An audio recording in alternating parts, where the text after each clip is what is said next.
I hate multiverses. The one sure way to destroy every story you might wanna tell is to set it in a multiverse, as I'm sure many of the Marvel fans have learned over the years. Can you imagine it? An infinite number of universes with infinite combinations of pants and shirts! What do you think about multiple universes now, boys? Yeah, they're pretty fucking stupid. In fact, I detest multiverses so much I cannot even find proper words, so instead I'ma just put a clip from MauLer here. Something maybe describing my emotional state right after playing Starfield to the end of the main quest. Not that it actually has any end. There is no fucking excuse for this kind of incompetency. Storytelling has been a core part of the human experience since its inception. Through stories, we can teach the young and impressionable. We can caution the naive. We can inform the ignorant. Or we can find meaning in the lives we live by watching how these people do the same thing. As they face fictional hardships and heartaches, we can learn how to face them for real. Shitty fucking writing is ruining all of that. Shitty fucking writing is damaging the majority of franchises that were once pillars of a generation of media. Shitty fucking writing is getting more and more common the more we say it doesn't exist. The more that we say that consistency in character, plot, world, and theme is entirely a preference, the more you can expect stories like The Last Jedi, X-Men Dark Phoenix, Terminator Genesis, The Predator, Alien Covenant, Ghostbusters 2016, Captain Marvel, and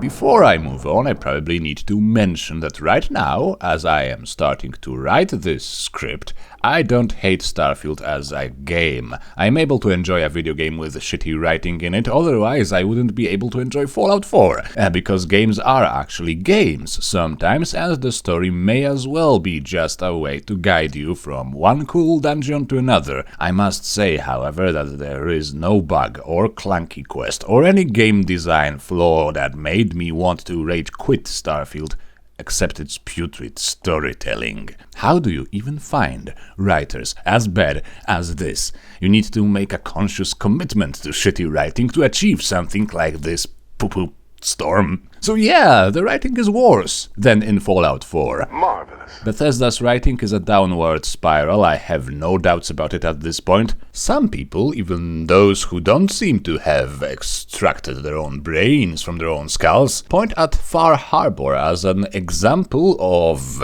Bethesda's writing improving or being actually nuanced. Well, I believe Far Harbor is actually part of the problem. Far Harbor seems better than the main Fallout 4 story because Fallout 4's main quest was cut and trimmed and at times butchered so that the game designers don't need to account for many possible story branches resulting from players' choices. It is indeed annoying when your choices have no effect on the world, when no matter how many times you say or do something against your quest giver, you will be forgiven even by the most villainous of them just because Todd doesn't want to waste a quest. There's no moral choice to be made here. However, most of these problems in Fallout come from lazy design, or running out of time for the design to be polished. Meanwhile, Far Harbor takes its time to introduce the characters, set up the conflict, and present some tough choices. And then it sort of makes all of them crappy. I know that it tries to be nuanced in its portrayal of these three main factions, but it fails miserably. Dima, for example, is supposed to be a complicated character, but from what we learn about him, he has been manipulating young and impressionable people into believing they are synthetic people, despite knowing full well there is no way of distinguishing synthetic from biological people. He kidnapped and killed a woman to prevent some xenophobia in Far Harbor, while there is exactly one person in Far Harbor to whom that newspeak even applies. And that guy is supposedly irrationally, afraid of the children of Atom who want to bring about another nuclear apocalypse, have killed some people of Far Harbor, and, as the player can establish, actually want to, in their majority, annihilate all the people of Far Harbor. Maybe not as a planned conspiracy, mind you, but they sure wish it could happen because they are religious fanatics, and, Bethesda has its way of dealing with religions. So perhaps the term phobia, irrational fear, doesn't really apply here, huh, Dima? Dima is also one of the most irresponsible people in the entire Fallout universe. As it happens, he needs to purge his own memories from time to time. He decides to purge the one when he actually prepared and executed a kidnapping and a murder, and decided to hide it so that no one can ever reach it without his own consent. Well, he needs to be forced towards responsibility for all of that. Without the player, he acts like a saint, a peaceful wise man of peace and love and peace. What a joke. And all that after having done it, purposely, and then hiding it. This is not nuanced. This is a villain with a soft voice. And his freaking soft Buddhist voice acting only makes all things worse. He is simply creepy and cringy. What an achievement of storytelling. On the other side of the island we have the possessed altar boy edgelords who can't stop talking about nuclear apocalypse. Bethesda tries to give them some more nuanced personality by suggesting they could be a bit less murderous at times. You know, resign themselves to just wishing everyone is dead instead of actually plotting for it. It's so bizarre that making them mustache-twirling Palpatine-style villains sometimes looks like the better option. Of course, Bethesda tries to tell you it's more complicated than that, but that's just another layer of shite. Yeah, some characters sometimes say it's more complicated, but when push comes to shove, when it comes to decisions, actions, those factions and characters make... It's not just in talking, right? It's two bunches of murderous assholes and one bunch of half-assholes fighting for their land. This is cheap. Just because you told me you were smart doesn't mean you are Todd. Show, don't tell, you know, it's a whole thing. It used to be a thing. Ooh, look it up, guys. Now, why do I preface this rant about Starfield with a rant about Far Harbor? Because Starfield has all the same writing issues, except much, much worse. Where to even begin? Let's start before launch. You're part of Constellation now. Part of our family. Remember who we are. The Shaw family. These artifacts could be everything we've been looking for. You mean Quietness? Human settlements throughout the galaxy could be at risk. Does your asshole get jealous of all the shit that comes out of your mouth?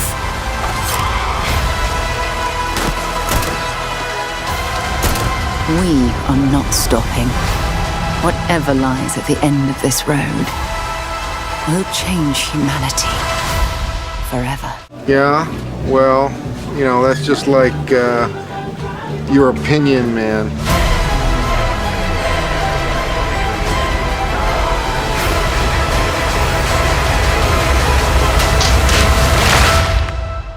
Ooh, I got a bit carried away with the editing. Sorry about that. Where are we? Oh yes! Actually, because the writing was on the wall as soon as the trailer for this very special game was released, I would like you, dear viewer, to compare the Starfield trailer with that of Skyrim, the last time when Bethesda actually told a story. Was it a great story? Maybe not. Was it too cliché? You know, maybe it was too cliché, but at least it wasn't concentrated piss. Cutting right to the chase, because there is a lot to talk about. Skyrim trailer actually presents you with some information about the world, the narrative situation you are about to explore. The Elder Scrolls told of their return. Their defeat was merely a delay. To the time after Oblivion opened. When the sons of Skyrim would spill their own blood. But no one wanted to believe they even existed. And when the truth finally dawns, it dawns in fire.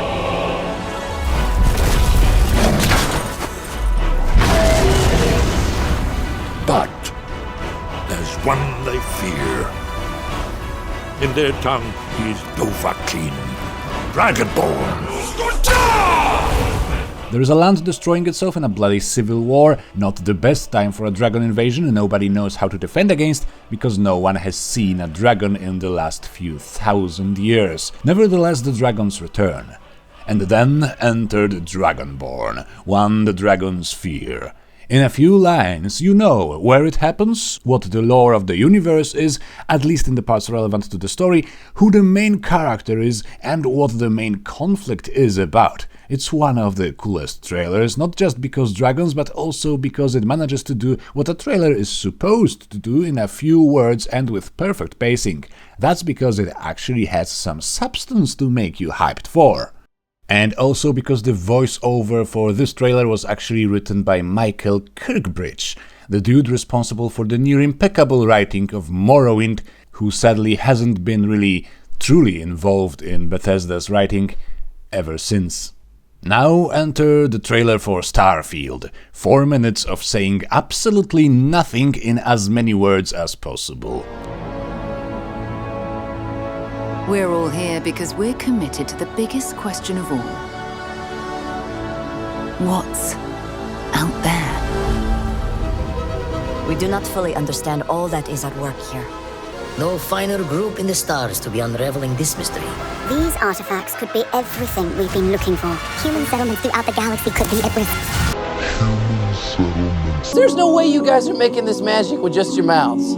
Whatever lies at the end of this road will change humanity forever.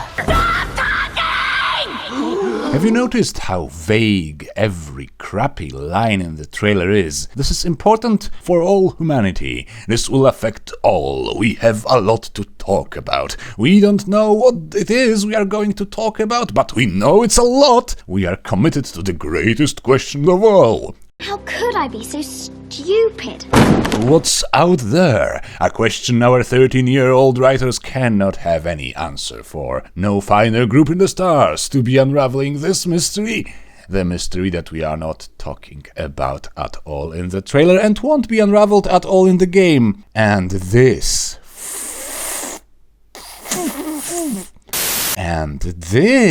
freaking line, this one here. Human settlements throughout the galaxy could be at risk.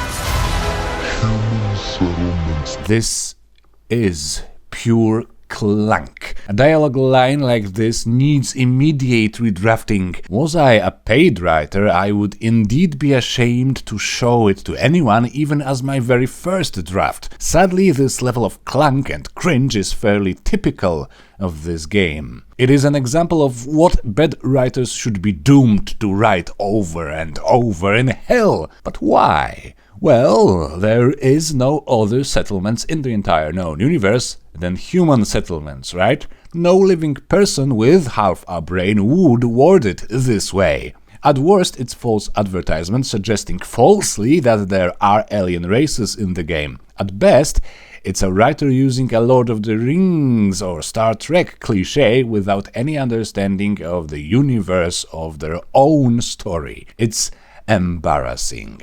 You know what? I need a vacation. I'm going to the human city of Amsterdam to spend some quality time with human escorts. Fucking hell. I'm not even at the plot summary and my blood boils already. By the way, did you also notice how little was said about the main story in the famous, exciting and oh so deep dive-ish half-an-hour Starfield Direct presentation? They stayed vague on the story. There's that last group of explorers, they want to unravel the mystery of the artifacts. Spoiler alert, there is no mystery, and all the characters, while likable and somewhat detailed, are in need of a therapist, not an adventure. I remember thinking that either they wanted to avoid spoilers at all cost, or the story was shite. Well, now I know. The story actually starts off quite well, presenting you with the world and a key supporting character in a neat little quest. The first act is A-OK. Barrett, who is your first contact in the constellation, is presented as, likable, charming and adventurous, willing to bet on the player character based on intuition, despite not knowing much about them. He is also the only character you meet in this story, other than the player, who had the mystical experience with an artifact. I'm not counting the Starborn, they are anti-characters. Oh, what could have been? We could have had the best DareToGagonist in Bethesda games. Yeah, I Google fancy words. I can even put them on the screen to prove that I know how to spell them. So, DareToGagonist, a character who is not the lead character, but their actions and decisions matter a lot for the plot and move the story forward. Like Serana in Skyrim Dawnguard DLC or Martin Septim in Oblivion. Without them, the story would be vastly different, all the way to the point of the bad guys actually winning. But this is modern writing, guys. We can't afford to spend time on boring stuff like decision-making, actions that can spite overwhelmingly bad odds, or characterization through action. We need to use half the dialogue lines to talk about our little feelings, and the other half to talk really vaguely about how important it is what we do in the constellation, without actually showing you too much of that importance. Barrett is involved in 2 or 3 later quests. First, he's kidnapped by the pirates, which is partly the player character's fault as we leave him behind at the beginning without his ship. Nice setup for an emotionally engaging story. We slay some pirates and then reach the presumed boss fight area just to discover Barrett is now on friendly terms with the pirate captain. That's all nice and in character, except can I please see any of this? Why is so many crucial story points happening off screen? Oh, because it's hard to write them. Sorry, that was a loaded question. Yeah, so we don't get to see how Barrett uses his diplomatic skills and charm to sway the pirates to his side. Yet again, we're just told he is indeed charming and diplomatic and funny and smart, but none of it is shown in action. Later on, Barrett is also involved in a quest about the exploration of his own experiences with the artifacts. What an excellent opportunity to provide the player with a deeper insight into the nature of the artifacts, into Barrett's personality and motivations. What a great opportunity to put Barrett in some serious danger so that the player character can save him, or at least assist him in saving himself, and thus finally repay for his staggering leap of faith that kickstarted the entire story. No! We need to show for the 3rd freaking time that Barrett is actually smart, funny, quippy, and gay. We don't have time for any actual actions from him or the player. So Barrett learns a power to summon an alternate version of himself from the multiverse, and we spend what feels like 30 minutes on vaguely amusing dialogue between the 2 Barretts, and that's that! Other than some equally vague presentation of his worldview, a worldview that has no impact on his barely existing actions, during the funeral quest, we learn nothing new about Barrett after his initial characterization. Nothing, at least, that would have any effect on the plot or the world or could have a dramatic impact on the player-Barrett relationship. So nothing that could actually carry a story. Accurate. What a fucking waste. Moving right back to the main plot, we arrive in New Atlantis. Yeah, it's a stupid name for a city, more on that in the world building section. We arrive and we meet the Constellation for the first time, and Sarah Morgan joins the team on the search for more artifacts. Sarah Morgan, i.e. the other Starfield NPC not made entirely out of Cringe. Just half Cringe, quarter British accent and a quarter of half-decent characterization that doesn't really affect the main plot. Again. There's quite a few setup lines from her, many used in the trailer. Pity they set up absolutely nothing. Payoff is for nerds anyway. She is adamant the Constellation has to solve the mystery of the artifacts, get to the bottom of this, discover the origin perhaps of the artifacts, and later the temples where the powers are acquired. You know, actually understanding something about what the whole story is about in the universe? Yeah, no, we need to talk a bit more about her little fifis. Luckily, I can skip a few of the next quests after Sarah joins the player, because from the storytelling perspective they are all pure bloat. They contribute nothing to the solving of the great mystery, they just present the player with his new and awesome world that Bethesda has conjured out of the carcass of the Fallout universe. The next important point is when the player is first approached by the walking Cringe. Yeah, the Starborn, the most unimaginative, uninspired idea for an antagonist faction since the First Order. And these here guys don't even have the courtesy to cosplay as a much more interesting, intimidating antagonist faction from the past. Prepare yourself for buckets of salt on the matter in the world building section. Salt. But for now, let's just say the Starborn entered the stage a bit too late, when the entire story has already been set up to go in the direction of discovering the origin and the nature of the artifacts. They have no palpable answers about the artifacts, they just want to find them as much as the player does, or as much as these writers think the player should want to find them. It all happens for amazing and mind-blowing reasons, I'm sure, that will be revealed to you around the final confrontation, maybe. I'm just kidding. Why would we want to learn anything about what we've been doing for the last 20 hours of playtime? What, are we human? Nothing interesting happens until the hunter arrives, so let's just jump to that. At one point the constellation is split, with half of the team being in the lodge in New Atlantis and the other in the orbit in the space station known as the Eye. The player now makes a choice which half to protect against the hunter, a particularly evil Starborn fellow who makes it clear he destroys everyone who stands between him and the artifacts. Oh, what a ruthless villain. I'm sure he's going to be the main antagonist from now on, with some juicy secrets to reveal in the final confrontation. A secret perhaps that would shed some new light, or some light at all, in this instance, on why the fuck are we doing all of this. No, not really, there is no reveal. My Snoke theory sucks, apparently, because there is no Snoke theory at all. The hunter is just like an evil guy. I mean, I know he's a persona for a player's friend, a version from the multiverse, but that's really, again, there's nothing to do with the mystery of the artifacts, or the origin points of them, or why they are here, or what the hell is going on. It's just bloat. Anyway, forcing me to choose between Samko, whom at this point I already considered a good friend, and Sarah Morgan, whom I already considered my girlfriend, without her full approval, was a good move for the writers. One and only time I actually felt some shred of emotion in this game, at least when in relation to the story and writing. Apparently, when push comes to shove, it's actually hoes before bros. So sorry, Sam. So, this was an exciting mission involving a lot of running away from an undefeated enemy. Pity it turns out to be a rather pathetic opponent later when the coding no longer protects him. And of course we escape successfully, and because we were able to withstand his mindless onslaught in New Atlantis, he suddenly respects us a little. A rather sudden change of approach, especially considering that he has no real reason to call off the pursuit while we are both in space. But sure, I'm going to buy this if you just let me go further into the story to discover those juicy secrets you promised.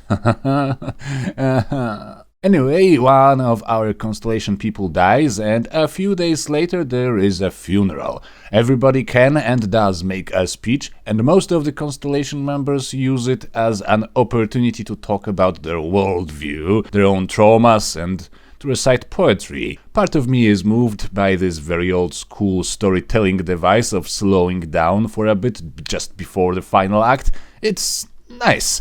Pity these characters are artificially aged up teenagers most of the time, but it's sort of nice. Now we have two quests that claim in their description to be revealing the mysteries of the Unity and of the Starborn to you. Unity is something the Starborn mentioned for no apparent reason. We do not unravel its mystery at all, actually. It's a place outside of time and space, connecting universes. Somehow, it did not need any special reveal, it's just meh. But okay, we are exploring the home of a long-lost hermit now, probably a Starborn too. From his cryptic diary entries, it looks like there is a multiverse. Maybe. And he has so much to say about why things exist and people must suffer or be insufferable. The Pilgrim and his little diary are actually somewhat interesting. He tried to be a source of consolation and meaning despite knowing quite well he was going to be misunderstood. The multiverse reveal is piss, since in the age of endless stupid multiverses it's the most obvious explanation to anything the writers are too lazy to explain. Personally, I just can't wait to meet the Pilgrim again, preferably near the end of the questline. I mean, His little diary suggests he's the Starborn you go to with your questions about all of this pointless artifact hunt and about the meaning of life. I'm sure they wouldn't waste their most intriguing character idea for just this one quest, right? Lol, no, we don't meet him, we don't discover more books, we don't even meet him in the Unity. At least I don't think so. Of course, there is all of that mandatory vagueness and nuance in what exactly happens in the Unity and what it really is, even once you're there. Much like with Barrett in the prologue, something gets introduced that looks like an intriguing setup for even more intrigue, and much like with Barrett, it goes freaking nowhere. Hopefully, the final reveal is going to be marginally more exciting, please. But for now, it's time to confront the Hunter, the evil Starborn who killed our friend we just buried, and the Emissary, that not-so-evil Starborn who attacked us once in space. They are having a little chit-chat aboard of their spaceship, and you are invited. It is confirmed there you are going to compete with them or one of them for the remaining artifacts. Some extremely vague non-explanation for why the fuck we are doing all of this, who made the freaking temples and to what end. Something may be uttered at this stage. It's just embarrassing how disinterested and uninspired it all is, how disinterested the writers are in their own story. So, there is that ancient race, maybe it's just more multiverse travelers, who knows, who cares, called the Creators. They built the temples and made the artifacts. Why would they make them so that they speak to the first person to pull them out of a rock? No idea. Why would they need these giant gravity-defying buildings? Don't know. Maybe they just needed them to look cool in the trailers. Why do they, or did they, even care about providing other universes with the means of multiversal travel and unspoken powers? Don't know. Don't care. Huh. More on that in the bloody world building section again, holy hell. From a character writing perspective, the long conversation with the Hunter and the Emissary brings very little to their characters or to the plot. It is somewhat interesting from a meta perspective, as it depicts two very different worldviews clashing, with the player possibly becoming the third voice. But in the universe there is mainly the confirmation that Starborn aren't aliens, the confirmation that we are indeed in a multiverse, which is like an anti-reveal at this point, and that Starborn are indeed individuals. I have no freaking clue why would I assume otherwise, but the writers made sure to force a few clunky lines in the mouth of the Emissary, confirming in no uncertain terms that the Starborn are not a hive mind. I repeat, not a hive mind, people. The Starborn are individuals. Some are united in cause. Others are in it for themselves. You're all individuals! Yes, we're all individuals! Okay, at no point whatsoever I had any reason to suspect they were Borg. It seems from the dialogue options in the funeral quest like they wanted me to assume all Starborn are responsible for the death of my friend, but again, I had no reason, not at all, to assume that. The writers just decided I was going to be a racist against Starborn or something? I don't know. In reality, I made no such assumptions, of course, as any healthy individual wouldn't, and was indeed waiting impatiently to understand more of what happened and who the hell the Hunter is. If anything, I wanted to punish him individually, like it was pointed out by other characters and certainly noticed by my character that the Starborn are really human-like. They don't seem like an alien race. Humans are individuals, unless they study at an American university, and so there is no reason to assume anything else than individuality about the Starborn. This is even worse than when they assumed in Fallout 4 the player would be absolutely sure Sean was still a child after we climbed out of the cryopod, despite the player knowing full well that we lose the track of time in cryosleep and that we were put into cryosleep twice, not once. Remember that?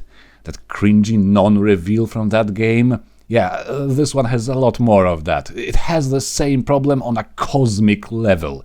I'm beginning to believe Bethesda writers think we all eat soup with a fork and taste a beverage by licking the bottle. But there is more plot to yawn over. We finally are sent to the old Earth to explore an ancient NASA building, where the original grav jump technology was developed, thus enabling the entire current state of the world with space exploration and whatnot. We are in the third act. The quest is quite good, purely from the game design perspective. It has a nice variety of challenges, some puzzles, some lore to discover, and it all builds up to another confrontation with the Starborn you've met previously.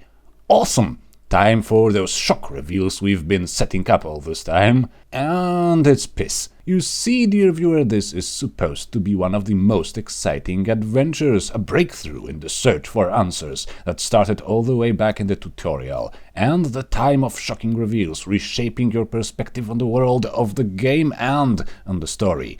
At least, this is what they were seemingly trying to do. Very slowly, very gradually, we will discover more data slates recording personal and professional musings of one Nick Valentine. Well, that's not his name, but that's the voice actor's other character. Apparently not a detective in this universe, though, more like a narcissist idiot scientist. Nick Valentine was a head scientist or some such in NASA when Earth was still the humanity's one only home. He met himself on Mars, because multiverses suck, and because they suck, he was told to discover the grav jump technology because he did it in another universe. I shit you not, I can't find any other explanation. The alternative Valentine just had this idea it would be neat if another version of him discovered the same thing he discovered in his universe. That's it. Oh, the riveting mysteries of the field of stars. And boy, are we trying to make this nuanced and climactic and packed with important themes. So the reveal is the grav drive experiments messed up Earth's gravity, and that made it barren, incapable of sustaining life. There is a strong parallel between these technology-obsessed scientists destroying the planet and our current fears of climate change. How dare you! But, just in case it wasn't obvious enough, they spelled it out in one of the data slates you can uncover. The theme of humanity having this unyielding desire for exploration and discovery is supposed to be presented in a new light now. It can lead to terrible things, you see. Unchecked, it leads even to the destruction of Earth. There is so many problems with this, I don't even know where to start. Again, when you have a universe like Fallout, the theme isn't necessarily the dangers of technology. It's more like the man's capacity of destruction and violence and war, reaching the technological threshold when it finally destroys civilization. It is quite hard to dispute the negatives of our proclivity towards war and violence, which is why it doesn't need a lot of writing to be instantly comprehensible to the player. It is, however, much harder to point at our exploratory instincts as the source of all tragedy and perhaps evil, since without it we would still be living in caves or atop trees. Unless you believe we should have stayed in caves, the problem is way more nuanced, and I mean it this time, than most themes running through the Fallout games or Starfield. While you can, of course, by all means, explore the darker side of exploration and the hunger for knowledge, it is virtually impossible to do it well in one fucking quest with a few fucking voice lines explaining all of it at once. Even the worst quest line in Skyrim did it in a more thoughtful manner. I'm talking about, of course, the College of Winterhold. Secondly, it isn't even shown at any point that the problem is actually in all of humanity or our deepest nature. In Fallout universe, again, as you discover more and more depressing stories from before the bombs, you learn a lot about the corruption, lying, cheating propagandists, unbridled exploitation of natural resources leading the entire humanity towards economic disaster, piss-poor self-centered political decisions of governments, companies and individuals, the entire entangled multi-stage combo of just the most disgusting traits of humanity that had made the apocalypse inevitable. Here we have Nick Valentine getting a bit obsessed by his vision of himself and then by the dream of exploring space. And his crew decided to hide the knowledge of the apocalyptic side effects of their experiments. He decided it would be cooler to just evacuate the whole planet. He decided that sacrificing Earth is a good enough price for never-ending exploration of space. What were other people doing at the time? Was there nobody trying to establish the root cause of the end of the world? Like the natural disasters were on the the rise for years, growing in a number and intensity, and there was no conspiracy theories, international programs, politicians using it for votes, nothing? We just don't know. For all we know, it was Nick who destroyed Earth. I mean, you're not wrong. That means we, the writers, said nothing about humanity or the dark side of exploratory instincts, we just said a few things about Nick. Thematically, it's hollow, but we tried to do something much bigger, I'm sure. We simply failed. Thirdly, and most damningly and retardedly, whatever shock or sadness you might have felt as a player upon making this discovery, it is almost entirely meta. There is no in-world reason for the characters to have their worldview shattered. It all happened in the ancient past. We moved away from the problem. We have countless worlds to explore and settle. The game actually goes out of its way to remind you nobody cares about Earth anymore. The only people who do are a bunch of rich people with too much time on their hands, needing to show off their noble pursuits. In a nutshell, they don't actually care either. Humanity lives on and has too many star systems to even know what to do with. Nobody alive has to deal with the soul-crushing, civilization-destroying consequences of the Earth's demise. Nobody really needs to know what happened, not even the constellation. Again, this is in stark contrast with the narrative situation of the Fallout games, where everybody deals with the consequences of the apocalypse all the time. How the hell does a game filled with crude and edgy jokes, with freaking Shreks and funny zombies pestering the player at all times, feel more serious about its themes and about its universe than this one, the one that openly claims to be dealing with the most important questions? Well, dear viewer, you might just want to brush it off by saying Fallout is a post-apocalyptic game and Starfield is a space exploration game. Naturally, we won't have as much food for thought in terms of the apocalypse, its causes, and its, fallout. This would be a decent argument if not for the fact that the writers themselves have decided to force those themes and those questions onto this story for no reason. The story and its world could have produced many other interesting questions, like why the hell do we still have wars and violence in a world of nearly limitless resources and nearly infinite space to settle? Is there a point at which we can stop fighting? Is there enough technology and comfort and progress to finally bring lasting peace to humanity? It looks from the lore like the answer is negative, so that's depressing and seems more relevant to the game's universe than what Nick Valentine did generations ago. It is, I think, the natural leaning of this world and some side storylines. But these themes are hardly explored and certainly not by the main quest. Instead, we get this artificial shocker that would require a rewriting of the entire first act and rethinking the whole world building to even bloody work. I don't know if the climate change parallel was so important to these people they decided to hijack their own story for it, or was it just a lazy rehash of the Fallout themes because, you know, we like them? Maybe it's both, actually, come to think of it. But one thing is for sure, the pivotal, mind-shattering reveal of the game is not at all mind-shattering, and it's not pivotal. And it has no effect on the character's needs or wants. In short, it's fucking broken. And would you be surprised if I told you nothing can fix it now? It's just too late in the story. Even if you have some more shock reveals in the climax of the story, I won't even be able to give a crap.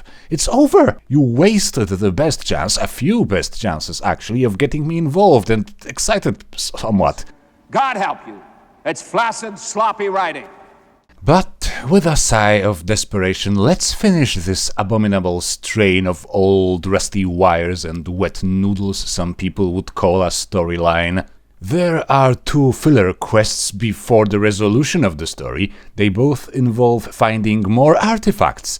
It is a weird-ass fuck choice, considering you still haven't provided me with a reason to care about them, Todd, but nevertheless, we go on to find more. There is a neat opportunity for the level designers to make two versions of the same level and make the player jump between them. I imagine it was quite cool to design, and for a gaming experience it's quite fun. It just brings absolutely nothing to the story or the characters. Again. And finally, we go on to claim the final artifact and confront the hostile Starborn, the hunter or both the hunter and the emissary. Again, as a game, it works nicely. There's a lot of interesting pew-pews and a chance to fight clones of yourself. It's just completely hollow in terms of storytelling. I just don't understand. Did you take creative writing lessons from Patrick McKay and J.D. Payne? Do you remember the rant about Far Harbor from the beginning? Well, let's circle back. As much as I detest the character writing in that DLC, the finale of the main questline depends a lot on the player's previous and final choices. You can destroy the Children of Atom, for example. You can convince the Nick Valentine's idiot twin to finally take responsibility for his mini-institute ways. Regardless, your actions will leave a lasting mark, and you can either stay to help building a brighter future or leave the island hopeless. Here in Starfield, we don't get that many choices, which is fine, and nothing wrong about a bit of linear quest design. But because multiverses are a story-killing machine, nothing that we've achieved so far will ever matter. Yeah, there is a neat 3D presentation of the consequences of your actions, but it's made up mainly of the other quest lines you've played through, and the option to stay in this universe, your prime universe, your freaking home, to help it thrive, isn't even freaking considered by any of the NPCs.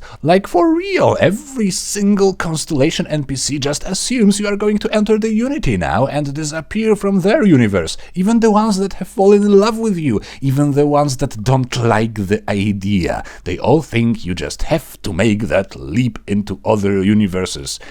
For reasons. Can someone please make sense of how much of it doesn't really make any sense? At no point was I provided an opportunity to build up any personal interest in exploring other universes. There was a window of opportunity for that in the Pilgrim quest, but it was an impenetrable, perpetually closed window. It's close! I was promised untold mysteries to be revealed to me, but what I got boils down to a lot of other people in other universes also collect the artifacts, build an armillary, and start traveling other universes for more artifacts. It's a perfect Ouroboros of meaninglessness.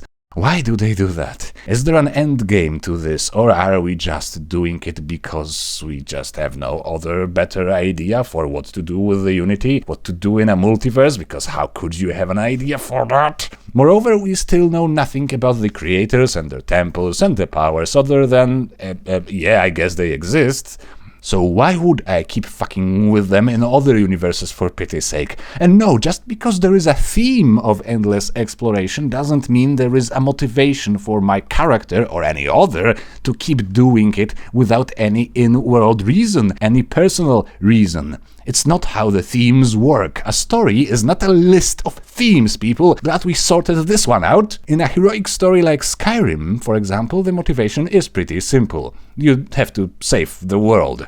The authors of this story were apparently so afraid to commit to that cliché that they preferred doing absolutely nothing instead. I have complained about the artificially inflated urgency of Skyrim and Fallout 4 forcing itself on you so much. You almost feel guilty for free roaming those vast lands of wonder and adventure. But I didn't mean we should instead go for no urgency and zero importance.